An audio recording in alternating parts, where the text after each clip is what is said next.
نہ دنیا سے، نہ دولت سے، نہ گھر آباد کرنے سے تسلی دل کو ملتی ہے خدا کو یاد کرنے سے۔ میری زندگی کا مقصد تیرے دین کی سرفرازی، میں اسی لیے مسلمان، میں اسی لیے نمازی۔ حضرات محترم، معزز سامعین، قابل قدر دینی بھائیوں، بزرگوں اور دوستوں، اللہ تبارک و تعالیٰ نے ہم پر احسان کیا، فضل و انعام فرمایا۔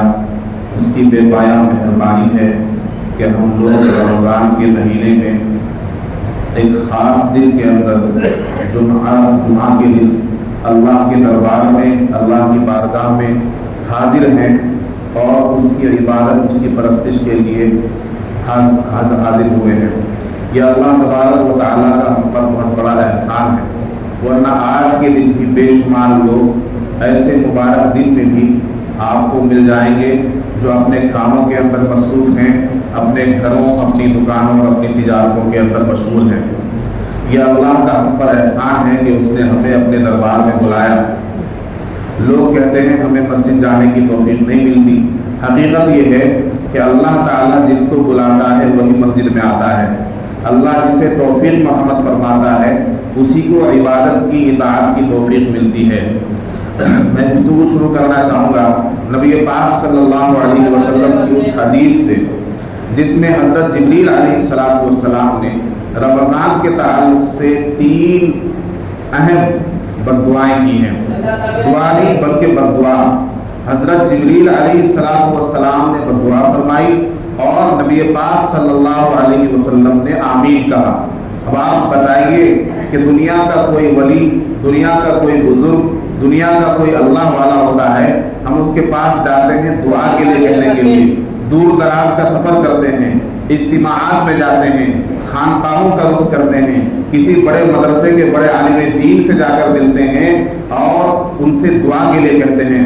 توقع یہ رہتی ہے، امید یہ ہوتی ہے کہ یہ اللہ والے ہیں، ان سے دعا کے لیے کہنے سے ان کی دعا میں زیادہ تاثیر ہے، ان کی دعا زیادہ قبول ہوگی، ان کی دعا اللہ تعالیٰ سنے گا اور ہمارا کام بن جائے گا۔ لیکن آپ اندازہ لگائیے، تمام ولیوں کے نہیں بلکہ تمام نبیوں کے امام اور دنیا کے سب سے افضل نبی، افضل البشر، کائنات میں اللہ کے بعد کسی کا درجہ اگر ہے تو ہمارے اور آپ کے آقا حضرت محمد صلی اللہ علیہ وسلم کا رتبہ و مرتبہ ہے۔ شاعر کہتا ہے بعد از خدا بزرگ تو یہ قصہ مختصر، کہ اللہ کے بعد اگر کسی کائنات میں اور انسانوں میں کسی کو سب سے افضلیت کا درجہ حاصل ہے تو وہ نبی پاک صلی اللہ علیہ وسلم کا رتبہ و مقام ہے۔ اب آپ اندازہ لگائیے کہ اللہ کے نبی صلی اللہ علیہ وسلم جو کائنات میں سب سے افضل ہیں، نبیوں میں سب سے افضل ہیں، رسولوں میں سب سے افضل ہیں، اور فرشتوں کا امام حضرت جبریل جو فرشتوں میں سب سے افضل ہے، اللہ کی وہ مخلوق جو معصوم عن الخطا ہے، جن سے کبھی کوئی لفظش ہوتی ہی نہیں، جو گناہ کا جن کے دل میں خیال تک نہیں آتا، اللہ تعالیٰ نے جن کو معصوم بنایا ہے، اس مخلوق کا امام حضرت جبریل علیہ السلام، اور انسانوں میں، نبیوں میں، رسولوں میں سب سے افضل رسول حضرت محمد صلی اللہ علیہ وسلم۔ دعا کرنے والی ذات حضرت جبریل ہے اور آمین کہنے والی ذات نبی پاک صلی اللہ علیہ وسلم کی ہے۔ تو آپ اندازہ لگائیے کہ یہ دعا کتنی پر تاثیر ہوگی، اور اللہ تبارک و تعالی اس دعا کو قبولیت کا کون سا درجہ عطا فرمائے گا؟ کیا بددعائیں ہیں؟ اللہ حضرت جبریل علیہ السلام نے فرمایا کہ ہلاکت ہو اس شخص کے لیے جس نے رمضان کا مبارک مہینہ پایا، جس کو اللہ تبارک و تعالیٰ نے رمضان میں زندہ رکھا اور اس نے اللہ کی عبادت کر کے، اللہ کی اطاعت کر کے اپنے آپ کو مغفرت اور بخشش کا مستحق نہ بنا لیا، اپنے آپ کو جنت کا مستحق نہ بنا لیا، اس کے لیے ہلاکت ہو۔ آمین کہنے والی ذات نبی پاک صلی اللہ علیہ وسلم کی ہے۔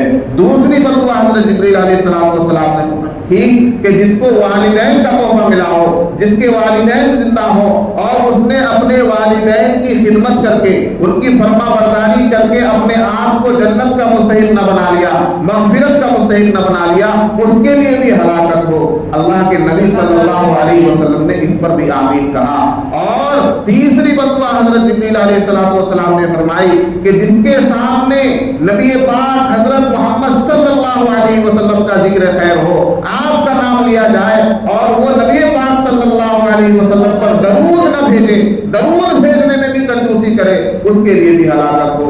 आप सल्लल्लाहु अलैहि वसल्लम ने आमीन कहा। एक बार कहिए सल्लल्लाहु अलैहि वसल्लम। सबसे छोटा दरूद है सल्लल्लाहु अलैहि वसल्लम। इसलिए उलमा इकराम ने लिखा है जब भी किसी मजलिस में बैठो तो पहले दरूद का नजराना पढ़ लो, पहले दरूद शरीफ पढ़ लो, इसलिए कि कब नबी पाक सल्लल्लाहु अलैहि वसल्लम का जिक्र खैर आ जाए और भूल चूक से तुम दरूद ना पढ़ सको। तो सल्लल्लाहु अलैहि वसल्लम सबसे छोटा दरूद है और सबसे अफजल दरूद जो हम लोग नमाज में पढ़ते हैं, अल्लाहुम्मा सल्ली अला मुहम्मद व अला आलि मुहम्मद कमा सल्लैता अला इब्राहीम व अला आलि इब्राहीम इन्नका हमीदुम मजीद, अल्लाहुम्मा बारिक अला मुहम्मद व अला आलि मुहम्मद कमा बारकता अला इब्राहीम व अला आलि इब्राहीम इन्नका हमीदुम मजीद। सबसे अफजल दरूद है, आप इस दरूद को पढ़िए। और जुमे के दिन दरूद पढ़ने का तो ज्यादा सवाब है, और फिर जुमा भी रमजान का हो तो फिर क्या कहने। अहमद फराज कहता है नशा पड़ता है शराबें जो शराबों में मिले।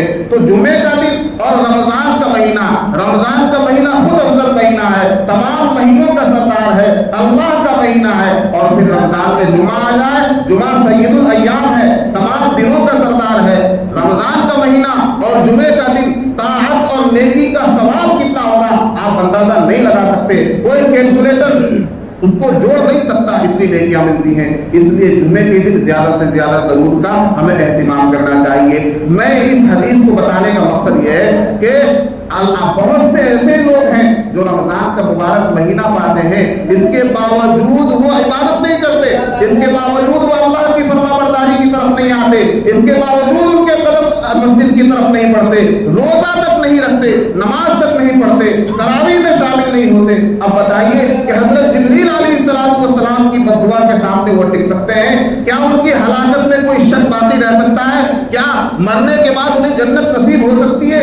नहीं मेरे दोस्तों, ये रमजान का महीना अल्लाह तबारक व तआला ने बहुत बड़े इनाम के तौर पर हमें मरहमत फरमाया है। ये अल्लाह का सबसे बहुत बड़ा तोहफा है। पहली उम्मतों ने भी रोजा रखा है, तमाम नबियों की उम्मतों ने रोजा रखा है और उनके रोजे हमसे ज्यादा हार्ड और हमसे ज्यादा मुश्किल हुआ करते थे। 24-24 घंटे भूखे प्यासे रहना पड़ता था। अल्लाह का इनाम है कि सुबह से शाम तक भूखे रहिए, शाम को इफ्तार का इंतजाम है, अनवाउ इक़साम के सामान हम लोग खाते हैं पीते हैं, लेकिन इसके बावजूद हमसे हम रोजा रखने में कोताही करते हैं। अल्लाह ताला के 5 ऐसे इनाम रमजान में उम्मत मुहम्मदिया को दिए गए जो पहली उम्मतों को नहीं दिए गए। अल्लाह के नजदीक रोजेदार के मुंह की बदबू भी मुश्क से ज्यादा जो है काबिल एहतराम है। ये कितनी बड़ी बात है। रोजेदार के लिए अल्लाह ताला जन्नत में स्पेशल मेहमानी का इंतजाम फरमाते हैं, पहली उम्मतों के लिए वादे नहीं थे। ये कितनी बड़ी बात है। रोजेदारों के लिए जन्नत में एक अलग से दरवाजा बनाया गया है, बाबुर रैयान, जिससे रोजेदार जन्नत में दाखिल होंगे। ये अल्लाह का कितना बड़ा इनाम है। रोजेदार के लिए अल्लाह ताला फरमाता है कि रोजेदार का बदला, रोजे का बदला मैं ही दूंगा और तमाम अमाल का बदला तो अल्लाह ताला दिलवा देगा फरिश्तों के जरिए, लेकिन रोजे का बदला खुद अल्लाह तबारक व तआला अपने हाथों से मरहमत फरमाएंगे। आप अंदाजा लगाइए उस इनाम पाने वाले आदमी का जिसको बादशाह खुद कहे कि तुम मेरे पास आना, मैं अपने हाथों से तुम्हें इनाम से नवाजूंगा। तो बादशाह अपने हाथों से जो इनाम देगा उस इनाम का क्या ठिकाना होगा, उस इनाम का क्या मकाम होगा, वो इनाम कितना आलीशान होगा। इसलिए रोजेदार का बदला अल्लाह तबारक व तआला खुद मरहमत फरमाएगा। इतने इनामात के बावजूद, इतनी खुसूसियात के बावजूद, इतनी रहमतों और बरकतों वाला महीना मिलने के बावजूद अगर हम अल्लाह की तरफ ना आए, अगर हम अल्लाह की इबादत करके, उसकी इताअत करके, नमाज़ें पढ़ के, रोजा रख कर, तरावीह में शामिल होकर, तिलावत करके, नवाफिल पढ़ के अपने आप को अल्लाह की बख्शिश और मग़फ़िरत का हक़दार न बना ले, जन्नत का मुस्तहिक़ न बना ले, तो हमसे बड़ा बदकिस्मत कौन हो सकता है? हमसे बड़ा महरूम कौन हो सकता है? हमसे बड़ा बदनसीब कौन हो सकता है? इसलिए मेरे दोस्तों, रमजान का महीना अल्लाह ताला का बहुत बड़ा इनाम है। इस इनाम की देखिए, इनाम कितना बड़ा होता है, अगर उसकी कदर न की जाए तो फिर भुगतना भी उतना ही पड़ता है। جتنا انعام ہے اللہ تبارک و تعالیٰ کی طرف سے جتنے بڑے وعدے ہیں، اس کی ناقدری پر پھر اتنی ہی بڑی سزا بھی ہے۔ اس لیے جو ایام باقی رہ گئے ہیں رمضان کے، ہمیں چاہیے کہ ایک ایک لمحے کی قدر کریں، ایک ایک نماز کو جماعت کے ساتھ تکبیر اولیٰ کے ساتھ پڑھیں، ایک ایک روزے کو اس طرح رکھے کہ ہمارے کان کا بھی روزہ ہو، ہماری ناک کا بھی روزہ ہو، ہمارے منہ کا بھی روزہ ہو، ہماری آنکھوں کا بھی روزہ ہو، جسم کے ہر عضو کا روزہ ہو کہ جسم سے کوئی غلط حرکت نہ ہو، ہمارے ہاتھوں سے کوئی غلط حرکت نہ ہو، ہمارے کان میں کوئی غلط بات نہ پڑے، گانے بانے کی آواز نہ آئے، ہماری آنکھیں غیر محرم کو غلط تصویروں کو نہ دیکھیں، اور ہماری زبان سے کسی کی غیبت نہ نکلے، کسی کی چغلی نہ ہو، کسی کی برائی نہ ہو، کسی کا دل نہ دکھے، کسی کو جھوٹ نہ بولے، کسی کو دھوکہ اور دغا نہ دیں۔ یہ رمضان کا تقاضا ہے، یہ روزے کا مقصد ہے۔ اللہ تعالیٰ نے تو روزے کا مقصد بتایا ہے۔ اللہ کا مقصود یہ نہیں ہے کہ مسلمان صرف بھوکے پیاسے رہے۔ اللہ تعالیٰ کو کیا ملتا ہے ہمیں بھوکا پیاسا رکھ کر؟ اللہ تعالیٰ نے بھوکا پیاسا رکھنے کے پیچھے بہت سی مصلحتیں چھپا رکھی ہیں اور بہت بڑا مقصد ہے، لعلکم تتقون۔ قرآن نے روزے کا مقصد بتایا ہے کہ تم کو تقوی دار بنانا ہے، تم کو پرہیزگار بنانا ہے، تم کو متقی بنانا ہے، اللہ کا خوف، اللہ کی خشیت تمہارے دل کے اندر ڈالنی ہے۔ اس لیے روزہ اللہ تعالیٰ نے عطا کیا ہے۔ گھر میں بڑا بڑا سامان زنگ آلود ہو جاتا ہے تو اس کے زنگ کو نکالنے کے لیے، اس کی صفائی کے لیے ایک اوزار ہوا کرتا ہے۔ ہمارے دلوں کے زنگ کو، ہمارے دلوں کے میل کو، ہمارے اعمال کی نحوست کو ختم کرنے کے لیے رمضان آتا ہے کہ رمضان میں مومن روزہ رکھ کر، نماز پڑھ کر اللہ تعالیٰ کا محبوب بن جائے، اس کے اندر تقویٰ پیدا ہو جائے، اس کے اندر پرہیزگاری آ جائے، اس کے اندر سچائی آ جائے، اس کے اندر امانت داری آ جائے، یا اللہ سے ڈرنے والا بن جائے، نمازوں کا پابند بن جائے، جماعت کے ساتھ نماز پڑھنے والا بن جائے۔ یہ مقاصد ہیں رمضان کی۔ رمضان گزار لیا اور مقصد پورا نہ ہوا، رمضان گزار لیا زندگی نہیں بدلی، رمضان گزار لیا زندگی میں کوئی تبدیلی نہیں آئی، کوئی انقلاب نہیں آیا، تو رمضان کا مقصد حاصل نہیں ہوا۔ رمضان سے پہلے زندگی جیسے گزر رہی تھی، عید کے بعد بھی اسی طرح زندگی اگر گزر رہی ہو، رمضان سے پہلے جس طرح جھوٹ بولا جاتا تھا، رمضان کے بعد بھی جھوٹ کا وہی ماحول ہو، رمضان سے پہلے جیسے غیبتیں کی جاتی تھی، عید کے بعد بھی غیبتوں کا وہی ماحول ہو، عید کے بعد بھی لوگوں کو ستایا جا رہا ہو، عید کے بعد بھی لوگ آپ سے پریشان ہوں، عید کے بعد بھی آپ لوگوں کو دھوکے دیتے پھر رہے ہوں، تجارت میں جو ہے دوسروں کا نقصان کرتے پھر رہے ہوں، تول ناپ تول میں کمی کر رہے ہوں، تو رمضان کا مقصد آپ نے حاصل نہیں کیا، کوئی فائدہ نہیں ہوا آپ کے بھوکے پیاسے رہنے کا پورے مہینہ۔ اللہ کے نبی صلی اللہ علیہ وسلم کی حدیث ہے کہ جس نے رمضان کے روزے کو اچھی طرح سے نہیں رکھا، برائی سے دور نہیں رہا، اچھائی کی عادت نہیں ڈالی، غیبت سے نہیں بچا، جھوٹ سے نہیں بچا، تو اللہ تعالیٰ کو اس روزے دار کے بھوکا پیاسے رہنے کی کوئی ضرورت نہیں۔ کتنی بڑی حدیث ہے۔ اس لیے صرف بھوکا پیاسا رہنے کا نام روزہ نہیں ہے۔ بہت سے لوگ بس صبح سے شام تک بھوکا پیاسا رہتے ہیں، سوچتے ہیں ہم روزے دار ہیں، باقی سارے کام وہ کرتے ہیں، جھوٹ کو بولتے ہیں، غیبت وہ کرتے ہیں، چغلیاں وہ کرتے ہیں، لوگوں کی برائیاں کرتے پھرتے ہیں، ایک دوسرے کو ستاتے ہیں، نماز سے دور رہتے ہیں۔ بتاؤ، نماز جس طرح روزہ فرض ہے، نماز بھی فرض ہے، اور نماز روزے سے زیادہ افضل عبادت ہے۔ روز محشر کے جا گداز بود اولی پرسش نماز بود۔ حشر کے دن سب سے پہلے نماز کا سوال ہوگا، سب سے پہلے نماز کا حساب ہوگا۔ یہ کتنی بڑی بیوقوفی کہ آدمی روزہ رکھ رہا ہے اور نماز نہیں پڑھ رہا ہے، روزہ رکھ رہا ہے اور نماز سے دور ہے، جبکہ پہلے نماز ہے۔ ایسا نہیں ہے کہ جو نماز نہیں پڑھتا تو اس کا روزہ قبول نہیں ہوگا، روزہ قبول ہوگا، لیکن روزہ رکھنے کے ساتھ ساتھ نماز پڑھنا بھی ضروری ہے میرے بھائی۔ 5 وقتہ نماز با جماعت سے ادا کی جائے، یہ بھی تقاضا ہے رمضان کا۔ اور ہمارے پاس کچھ ایسے اعمال ہونے چاہیے، خاص اعمال جو خالصتاً اللہ کی رضا کے لیے ہم نے کی ہوں۔ اللہ کی رضا کے لیے ہمارے پاس کون سے اعمال ہیں؟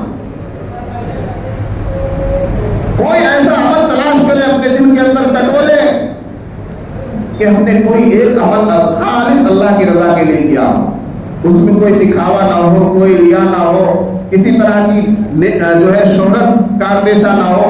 ایسا عمل اللہ تعالیٰ اعمال کی بدولت بھی بندوں کی بخشش فرماتا ہے نا۔ ایک فاحشہ عورت کے بارے میں سنا آپ نے، भूखे प्यासे कुत्ते को पानी पिलाया और फाहिशा औरत की बख्शिश हो गई। एक नेक खातून थी, बिल्ली को मार दिया भूखा प्यासे रखकर, तो वो जहन्नम की मुस्तहिक हो गई, अल्लाह ताला ने उसको जहन्नम में डाल दिया। इसलिए मेरे भाई, रमजान का महीना मिले हमें और फिर भी हमारी मग़फ़िरत ना हो, रमजान का महीना मिले फिर भी हम जन्नत के मुस्तहिक ना बने, तो हमसे बड़ा महरूम कौन है। एक हदीस में नबी पाक सल्लल्लाहु अलैहि वसल्लम ने फरमाया कि लैलतुल क़द्र, शब क़द्र जो होती है, अल्लाह की खास रहमतों वाली रात, कुरान में फरमाया 1000 महीनों से बेहतर है ये रात। कौन सी रात? शब क़द्र 1000 महीनों से बेहतर है। हज़रत जिब्रील अलैहिस्सलाम फरिश्तों की जमात के साथ जमीन पर उतरते हैं। जो लोग जिक्र और अज़कार में मशगूल होते हैं, तस्बीहात में मशगूल होते हैं, तिलावत करते हैं, अल्लाह को याद करते हैं, नमाज पढ़ते हैं, हज़रत जिब्रील अलैहिस्सलाम कहते हैं फरिश्तों से कि जाओ ऐसे तमाम लोगों को सलाम करो, ऐसे तमाम लोगों से मुसाफा करो। बताइए, फरिश्ते जिनसे मुसाफा करें उनका मकाम क्या कितना आला होगा। सुबह तक ये सिलसिला चलता रहता है, फरिश्तों की जमात हमारे लिए दुआ करती है। और हज़रत जिब्रील कहते हैं कि इनमें से कितने लोग दुआ करेंगे, उन तमाम लोगों की दुआओं पर आमीन कहो, फरिश्तों की आमीन। और सुबह अल्लाह तबारक व तआला की तरफ से बख्शिश का, मग़फ़िरत का परवाना मिलता है शब क़द्र में। अल्लाह तबारक व तआला की तरफ से रोजेदारों के लिए मग़फ़िरत और बख्शिश का परवाना मिलता है। अलावा 4 लोगों के, एक जो शराब का आदी हो, जो शराब पीने वाला हो, उसकी रमजान में भी बख्शिश नहीं होती। दूसरा जो वालिदैन का नाफरमान हो, उसकी भी रमजान में बख्शिश नहीं होती। तीसरा जो कता रहमी करने वाला हो, रिश्तेदारी को तोड़ने वाला हो, सिला रहमी न करता हो, रिश्तेदारों की रिश्तेदारी को न समझता हो, उसकी भी रमजान में मग़फ़िरत नहीं होती। और चौथा महबूब आदमी वो है जो अपने दिल के अंदर कीना रखता हो, कपट रखता हो, जो दूसरों की जलन और दूसरों की कुढ़न और दूसरों से जो है हसद जो दिल के अंदर रखता हो, ऐसे आदमी की भी रमजान में मग़फ़िरत नहीं होती। अब बताइए, ये चारों आमाल नमाजों से ताल्लुक़ रखते हैं, अल्लाह की इबादत से ताल्लुक़ रखते हैं? नहीं मेरे भाई, ये मुआशरत से ताल्लुक़ रखने वाले आमाल हैं, ये हमारे समाज से ताल्लुक़ रखने वाले आमाल हैं। एक शराबी समाज के लिए जो है नासूर है, और वालिदैन का नाफरमान घर के लिए नासूर है, कता रहमी करने वाला रिश्तेदारों के लिए नासूर है, दिल में कीना रखने वाला पूरे समाज और माशरे के लिए नासूर है। ये आमाल अगर हम इन बदआमालियों को छोड़ दें, गुनाहों को छोड़ दें, आदमी माँ बाप का फरमा बरदार हो जाए, कता ताल्लुक को छोड़ दे, सिला रहमी करने वाला हो जाए, दिल सबके लिए साफ रखे और नेक आमाल करे, तो एक सालेह मुआशरे की तश्कील हो सकती है, अच्छा समाज बन सकता है। इस्लाम यही चाहता है। अल्लाह ताला हमें कहने सुनने से ज्यादा अमल की तौफीक अता फरमाए। रमजान की बरकतों, सआदतों, रहमतों से भरपूर फायदा उठाने की सआदत नसीब फरमाए। जितने अय्याम रह गए हैं, एक लम्हे की कदरदानी के साथ रोजा रखने की, नमाज पढ़ने की अल्लाह ताला तौफीक अता फरमाए। आमीन व आखिर दावाना अल्हम्दुलिल्लाहि रब्बिल आलमीन।